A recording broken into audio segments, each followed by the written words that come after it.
Hi everyone, this is Chris with Off Leash Canine Training, Blacksburg, Roanoke. Today we have Luna. She is an 8-month-old Cavapoo. She came to us to learn basic obedience, come, sit, place down, and heel. She's also got a lot of bad puppy behaviors like mouthing, jumping, pulling on the leash, biting at the leash, and she doesn't have a very good sense of spatial awareness.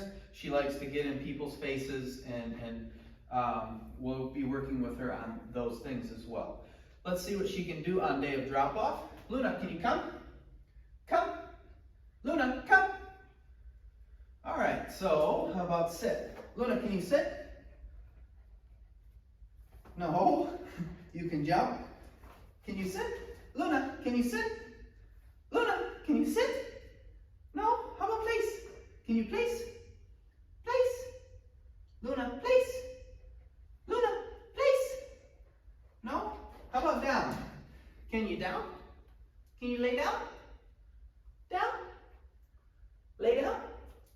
Luna, down? How about heel? Luna, can you heel? Heel? Heel? Luna, heel? Luna, heel? Alright, so it looks like Luna needs some work with come, sit, place down, and heel. We'll be working with her on that over the next 14 days. Be sure to check in and see Luna's transformation. Good girl, Luna, yeah! Good.